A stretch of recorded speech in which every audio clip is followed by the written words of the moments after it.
Assalamu alaikum, and welcome to another episode of the Chocolate Shake.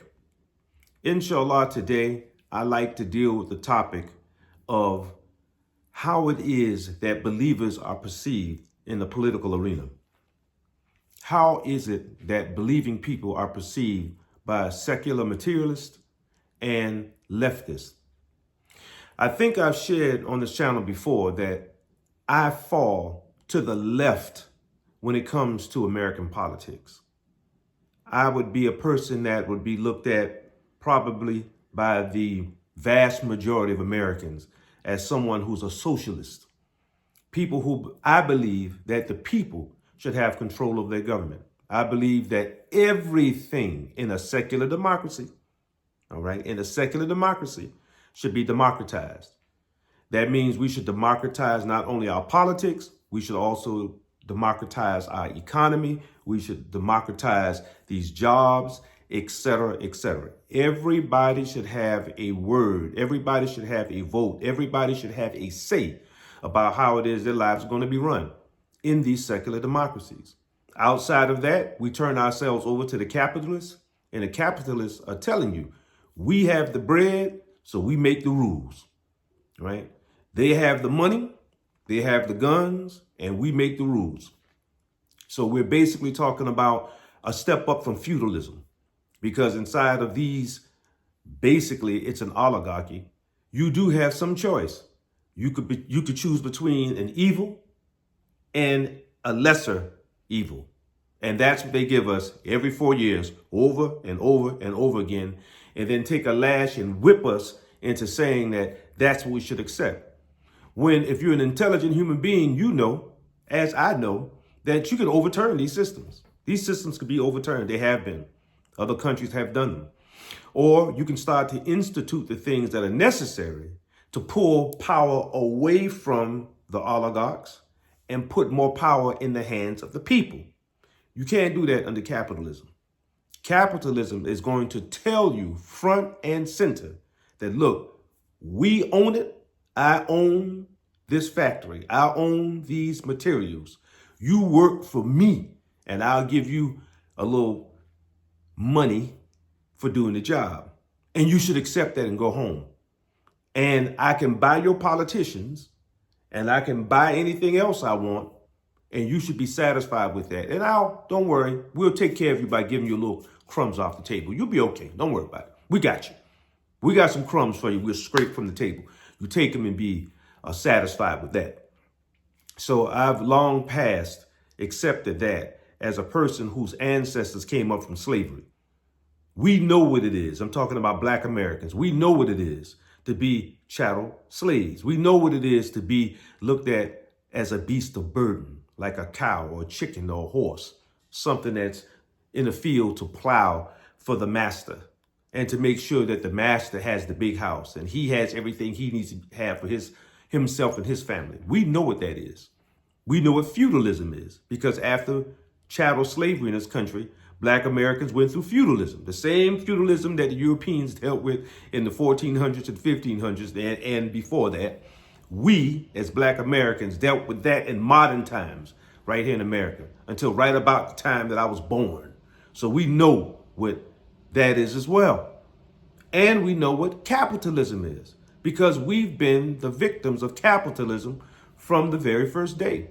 We are the victims of the capitalist system. We know how it grinds down on the so-called working class or middle class, and how it grinds down on the poor. As a matter of fact, in capitalism, the poor are not even considered. And in this country, this mean bulwark form of capitalism, these people are ruthless toward the poor. We look at the poor with hatred. We fear the poor. When we drive in our cars and we go into our downtown areas, when you go into the metropolis, you see people rolling up their windows when a poor person comes to beg for $1, to beg for a couple of cents. You see our wives and children get scared as we come off the freeway and we exit off into the metropolises. And a person is begging us for a slither of humanity. We fear them. The men, we go for our guns, roll up the windows. Our wives, oh, baby, oh. The children, oh, they're shaking in their boots when they see a poor person come. We lock up our poor. We put them in prisons. We make rules, or we allow the rich in our areas to make rules to criminalize the poor, put them in jail.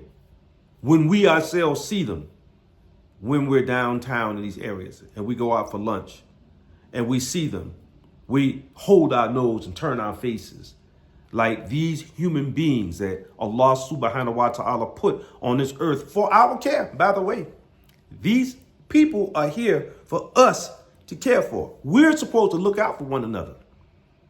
And then we turn up our nose and act as though we ourselves are people with great means, when we know that we're just 1 week, 2 weeks, 3 weeks, a month away from being exactly where they are. If we have a misfortune in our lives, we lose a leg, you fall from a ladder trying to fix something on your house. Car accident. I've seen this personally with a man in my profession. Had a car accident, lost both of his legs. A wife and 4 children. Life totally changed now. Now he has to rely on the welfare state. And this is a white man. He now has to rely on the welfare state because he has no great margin of savings, et cetera, et cetera, et cetera. So today I wanted to point out something that came up because I hear it over and over. And this idea that the believing people are really foolish people, that believing people actually think that morality in and of itself is the only saving grace for us. And because I make these videos and I'm very committed to making sure that the human family understands that it is your ethics and your morality that is ultimately going to make you who you are. It is based on your ethics and your morality that you perceive the world and you know how to move on it. You know how to move in it. You know how to move through it. You have to know the difference between what is good for you and what is bad for you and everything in between that. You can't know that if you don't have morality or ethical standards. So on that basis, when you hear the Sheikh speak, I'm talking about that. That's all I'm talking about, is that we have to be ethical and moral human beings. But we got a criticism, so I want to share the criticism. It comes from the leftists. And again, I consider myself politically a leftist. Socially, I'm not a leftist. Socially, I'm more conservative, right? Politically, I'm a leftist in this country because of the history of this country and how this country has treated its own people. The leftists have the better solution, but where they fall short, and this is the criticism that they launch against us, is they act as though, and I believe it's nothing but pretend because I know that these people are smart and they know better. They act as though because we insist that the individual maintain an ethical standard or a morality or hold on to a religion, that somehow this is saying back to humanity that, oh, these people are ancient in their thinking, they're backward in their thinking, and they actually believe that being moral is going to save them from this harsh reality of empire that we live in, right? That this harsh reality, that the pounding, the consistent pounding of empire, not only on the people around the world, but the people right here in America, that these crushing blows that the American empire or the Western empires have now dealt to humanity, that, oh, these fools, these religious fools actually believe that their morality will save them, that their ethical standards will save them. What fools they are. When in fact, this is not at all what we're saying. We're saying that you have to have the standard to be able to live your life. How are you going to recognize, again, right from wrong if you don't have ethical standards or your morality? And that, yes, morality saves us to a great degree, right? Because it keeps us within the realm of reality and knowing what is true and what is false. However, When it comes to empire, we realize that you have to have systems intact, just like you have a moral code. You have to have other systems intact. That's why I'm personally a Muslim, because Islam gives us that. Islam not only gives me my morality, it also gives me an economic system. Iqtisaduna, for those who've never heard the term. Iqtisad is a philosophy in Islam, an ideal in Islam that you take from what it is that God gave us through nature, and you apply that to the human family in the way that is necessary to take care of all of God's creatures. Not just the rich up top, not just the human beings, but also the poor, and also something as simple as a mosquito. That we're supposed to use our minds and the intellect, and we're supposed to use our souls, compassion, grace, mercy, to look out for everything around us. And then you take from the material resources that Allah subhanahu wa ta'ala gave to us as human beings, that he put on the earth to serve us, and that we learn how to draw these things, we draw these resources underneath our power. We subdue them for the betterment of humanity, animals, plant life, etc. That nothing get left out. Iqtisad. That's what it means, okay? That you are to take the natural resources and you're supposed to subdue them for the benefit of all, everybody and everything. Now, each city, each county, each state or nation has to figure out for themselves how you do that with your natural resources. And how do you take your natural resources and barter them against other people's natural resources to achieve that goal, what is best for everybody and everything, right? So yes, my religion comes with an economic system. It also has all of the social systems, how things are supposed to be defined. In Islam, we don't have problems with defining what a man is. We have a definition for men. We don't have a problem defining what a woman is. We have a definition for what a woman is and what children are. And we also define their roles. Everybody have a role. Everybody can't do the same thing. You're not built to do the same thing. The build is different. So you do what you're built to do. So we have that. The psychology that comes along with Islam, that we understand that there's a creator and then there's creation. And that part of the duty of creation is to show respect and awe, right? To show love toward the creator for what it is that we have. And to understand that nothing's worthy of worship except the creator.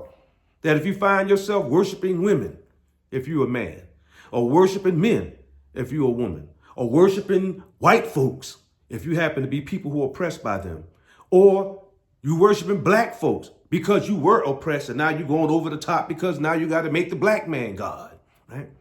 All these things are shunned when you understand what your relationship is with Allah subhanahu wa ta'ala. That is God, glorious and most high is he. When you know your relationship, where you fall in the spectrum of the creatures or the creation, and you know what the creator is, then you fall in line, you submit. You become submissive. You surrender. That's what Islam means, that you surrender yourself to God in a peaceful manner. That is al-Islam, or the Islam. You see? So it has the psychology there to protect us from being used by masters, people who put themselves over humanity as masters. We know we knock them right off of their perches, right? We let them know. We sweep them right on off that molehill and let them know, no, you're no God over me. You're no master over me. You're merely a man just like me. You're a human being just like me. And just like me, you live and you die. If I cut you, you bleed. Your blood will be red, etc. That you have no superiority over me in any way, shape, form, or fashion. Okay? So this is what Islam offers, even in the psychology for the human being.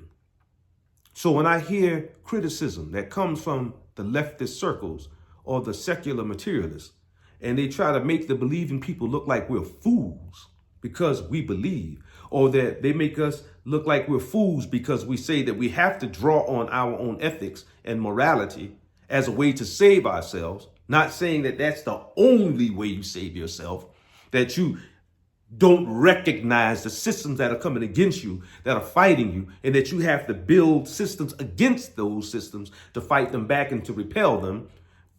Believing people understand that. If you understand Allah subhanahu wa ta'ala or Islam, and other religions have the same things, right? So I'm talking about my religion because I know my religion well and why I chose it. So believing people have these systems. And if they don't have these systems, then of course, as Mao and others have said, Karl Marx has said, then now religion becomes an opiate for the people, for the masses. And I agree with that. If your religion doesn't have the things that I just spoke about for the last 5 to 10 minutes, if you don't have that, then you are a part of the problem. So this is what I have to say for the day. I just wanted to point out the fact that believing people are not fools. We've thought through these things. We can be criticized like any other peoples, and our systems can be criticized like any other systems. But at the end of the day, we want it to be clear that we understand what we're in. We understand the fight that we're in. And we have our own ways, we have our own techniques to do battle. And our techniques are centuries old. We know that we will be successful because the past has shown us that that's the truth of the matter. That's my message for the day. If you liked the message, please do me a favor and like this video. And if you have not already, please subscribe to my channel. I love you guys. I pray all is well. Y'all take care. Peace.